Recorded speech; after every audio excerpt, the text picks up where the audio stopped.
தூத்துக்குடியில் ஸ்டெர்லைட் தொழிற்சாலை செயல்பட தேசிய பசுமை தீர்ப்பாயம் அனுமதி வழங்கியுள்ளது. இது தொடர்பாக இன்று இடைக்கால தீர்ப்பு வழங்கிய பசுமை தீர்ப்பாயம் ஸ்டெர்லைட் ஆலையின் செயல்பாடுகளை ஆய்வு செய்ய 4 பேர் கொண்ட கண்காணிப்பு குழுவை அமைத்துள்ளது. மத்திய மற்றும் மாநில மாசு கட்டுப்பாட்டு வாரியங்களின் உறுப்பினர் செயலர் 2, சென்னை ஐஐடி பேராசிரியர்கள் 2 ஆகியோர் இந்த குழுவில் இடம்பெறுவர்.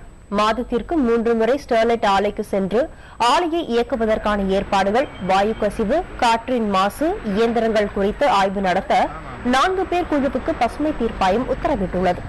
ஆய்வை தொடர்ந்து ஜூலை மாதம் 7ஆம் தேதிக்குள் அறிக்கை தாக்கல் செய்ய வேண்டும் என கூறியுள்ள தேசிய பசுமை தீர்ப்பாயம், அதன்பின் ஸ்டெர்லைட் ஆலையை செயல்படலாமா வேண்டாமா என்பது பற்றி இறுதி தீர்ப்பு வழங்கப்படும் என விளக்கம் அளித்துள்ளது.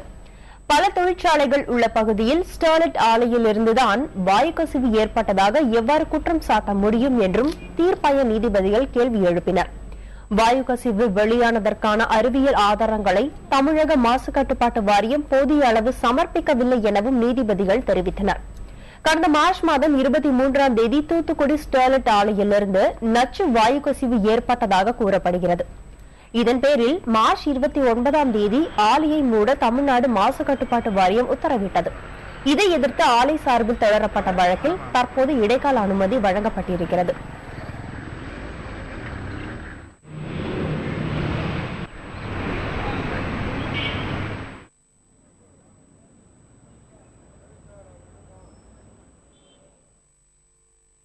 பசுமை தீர்ப்பாயம் முடிவு குறித்து நம்முடன் தொடர்பில் இருப்பவர் திருமதி ஃபாத்திமா பாபு.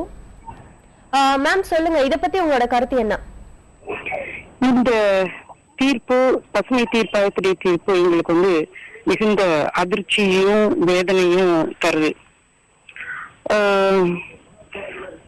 தீர்ப்பாயம் ஒரு குழு அமைத்து அவங்க அந்த ஆலையை கண்காணிச்சு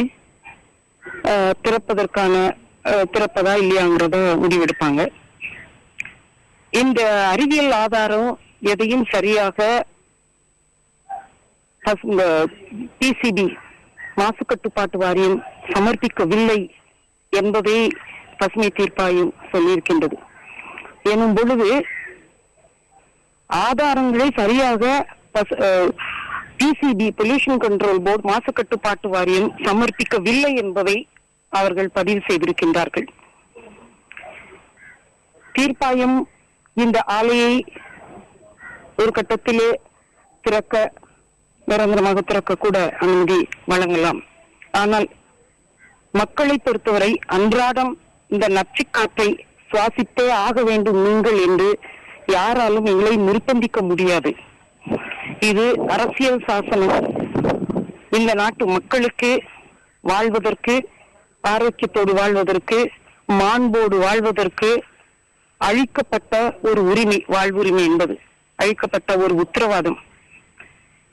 இந்த தீர்ப்பின் பின்னணியிலே அரசியல் சாசனம் நாட்டின் குடிமக்களுக்கு வழங்கி இருக்கக்கூடிய வாழ்வுரிமை, மாண்போடு வாழக்கூடிய உரிமையை பாதுகாத்துக் கொள்ள வேற என்னென்ன வழிமுறைகள் சட்டத்திலே இருக்கின்றன, நீதிமன்றங்களிலே இன்னும் என்னென்ன வாய்ப்புகள் மக்களின் நலனுக்காக, மக்களின் வாழ்வுரிமையை, வாழ்வாதார உரிமையை காப்பதற்காக என்னென்ன வழிமுறைகள் இருக்கின்றன என்பதை அலசி ஆராய்ந்து அடுத்த கட்ட நடவடிக்கை எடுப்பதென்று நாங்கள் தீர்மானித்திருக்கின்றோம்.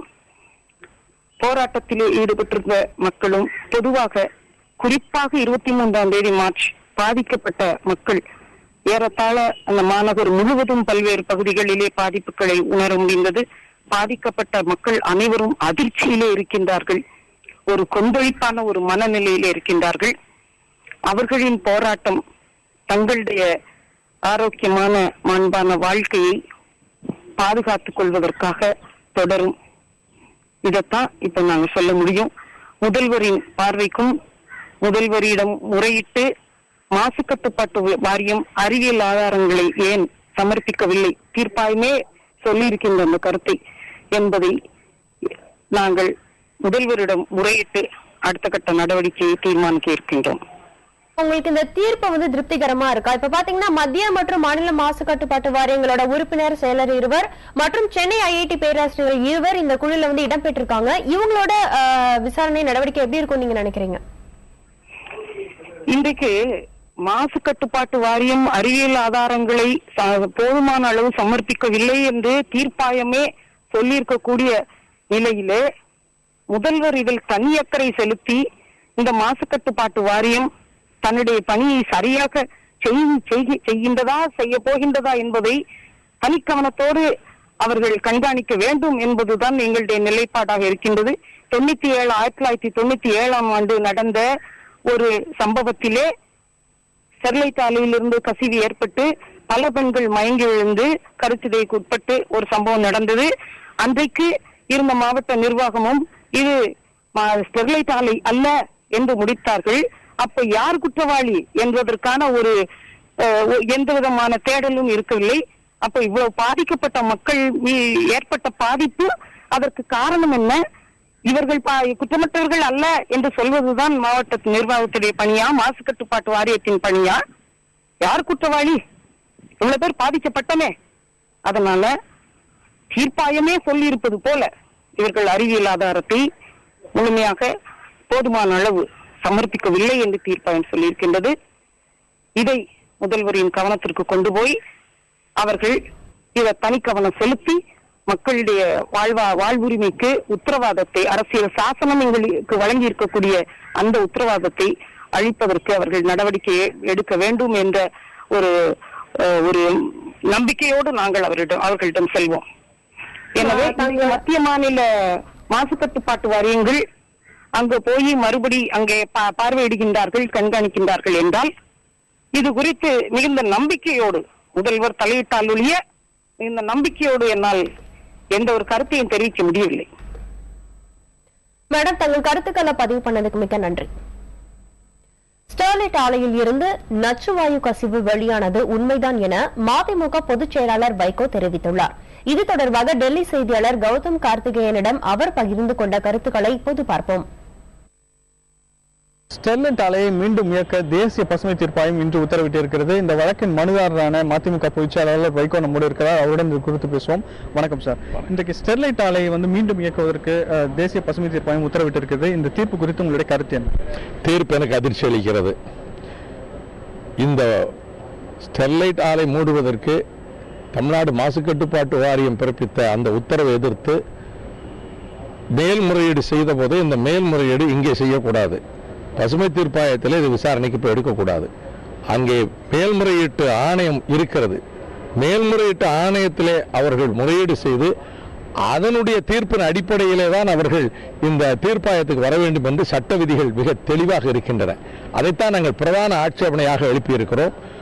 ஆனால் அது குறித்தெல்லாம் விரிவாக தங்களுடைய தீர்ப்பிலே எல்லாவற்றையும் பற்றி குறிப்பிட்டிருப்பதாக தீர்ப்பாய நீதிபதி கூறியிருக்கிறார். எனவே முழுமையாக அதை படித்ததற்கு பிறகுதான் சொல்ல முடியும். ஆனால் அதே நேரத்தில் இந்த கம்பெனி, இந்த ஸ்டெர்லைட் கம்பெனி ஒரு மூடப்படுவது என்பது நாட்டின் பொருளாதாரத்துக்கே பெரிய கேடு என்றெல்லாம் சொல்லப்பட்டது. அங்கு வாழுகிற மக்களினுடைய உயிர், ஆயுள் காலம், அவருடைய உடல்நலம், இதுதான் பிரதான. Human consideration should prevail over monetary consideration. இந்தியாவுக்கு பொருளாதாரத்தில் வருமானம் வருது, நிறைய காப்பர் உற்பத்தி செய்யுதுன்னா அதுக்கு நம்ம தமிழ்நாடு தான் கிடைச்சதா? மற்ற 3 மாகாணத்தில் அடிச்சு விரட்டின பிறகு நாம தான் கிடைச்சோமா? தென் தமிழ்நாடு தான் கிடைச்சதா? அந்த பகுதியில் இருக்கக்கூடிய பக்கத்தில் இருக்கக்கூடிய அந்த கிராமத்து மக்கள்கிட்ட போய் கேட்டால் தினம் நாங்கள் விசப்பு சுவாச்சிட்டு மூச்சு விட முடியலைங்கிறது இன்றைக்கும் சொல்லுவாங்க. அதனால் மக்கள் பாதிக்கப்பட்டிருக்கிறார்கள் என்பது உண்மை. இந்த ஸ்டெர்லைட் ஆலையிலிருந்து வெளியாகிற நச்சு புகைதான் இந்த பெரும் கேட்டை விளைவிக்கிறது என்பதும் உண்மை.